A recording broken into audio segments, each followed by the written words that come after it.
మనం తినే ఫుడ్లో ఉప్పు తగ్గించండి అని చెప్పి చాలామంది న్యూట్రిషనిస్టులు అట్లాగే ఎక్స్పర్ట్స్ చెప్తుంటారు. కానీ చాలామందికి ఈ ఉప్పు లేని చప్పుడు కూడా తినడం ఇష్టం ఉండదు. ఎందుకంటే ఉప్పు లేని ఏ ఆహార పదార్థం కూడా నాలుకకి రుచించదు. అందుకే తెలుగులో ఒక సామెత ఉంది, అన్నేసి చూడు నన్నేసి చూడు అంటదంట ఉప్పు. నువ్వు వంటలో ఎన్ని వేసినా ఉప్పు వేయకుంటే రుచి రాదు. మరి ఎట్లా? ఉప్పు లేకుంటే ఆ తిండి అసలు రుచించదు. కానీ ఎక్స్పర్ట్స్ ఏమో వద్దంటున్నారు. ఉప్పుకి ఆల్టర్నేటివ్స్ ఏమున్నాయో మనం ఒకసారి చూడాలి. ఉప్పుకి ఆల్టర్నేటివే సైంధవ లవణం. సైంధవ లవణం అంటే రాతి ఉప్పు. మనం సాధారణంగా వాడే ఉప్పు ఏంటంటే సోడియం క్లోరైడ్.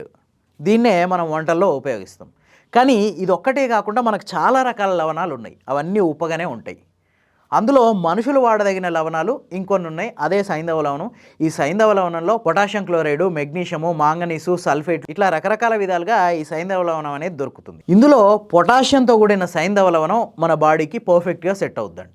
ఈ పొటాషియంతో కూడిన సైంధవ లవణాన్ని వాడడం వల్ల బ్లడ్ సర్క్యులేషన్ చాలా ఈజీగా జరుగుతుంది, బీపీ తగ్గుతుంది. అంతేకాదు మన బాడీలో ఉన్న ఎక్సెసివ్ సోడియంని కిడ్నీలు ఈజీగా బయటకు పంపించడానికి ఈ పొటాషియం సహాయం చేస్తుంది. కాకపోతే ఈ పొటాషియంతో ఉన్న సైంధవ లవణం కాస్త చేదుగా ఉంటుంది. దానికోసం చాలామంది డాక్టర్లు ఏం చెప్తున్నారంటే 75% సైంధవ లవణాన్ని తీసుకొని అందులో 25% మనం మామూలుగా వాడే ఉప్పుని కలపండి. అప్పుడు ఆ సైంధవ లవణంలో ఉన్న చేదు పోయి నార్మల్ ఉప్పులాగా తయారవుతుంది. ఇట్లాంటి మిశ్రమం కనుక మనం కూరల్లో వాడితే పక్షవాతం సమస్యలు 14% తగ్గిపోతున్నాయంట. అంతేకాదు అకాల మరణం ముప్పు అంటే హార్ట్ అటాకులు లాంటివి 12% తగ్గిపోతున్నాయని ఒక స్టడీలో తేలింది. బీపీ ఎక్కువ ఉన్న వాళ్ళు బీపీని తగ్గించుకోవడానికి దీన్ని వాడండి అని చెప్పి వరల్డ్ హెల్త్ ఆర్గనైజేషన్ కూడా ఈ ఉప్పుని సిఫారసు చేసి. కాకపోతే ఏమైనా దీర్ఘకాల ఆరోగ్య సమస్యలు ఉన్న వాళ్ళు వాళ్ళ డాక్టర్ని కన్సల్ట్ అయ్యి ఆ తర్వాతే ఈ సైంధవ లవణాన్ని వాడుకోవాలి అని చెప్పి కూడా సూచించారు.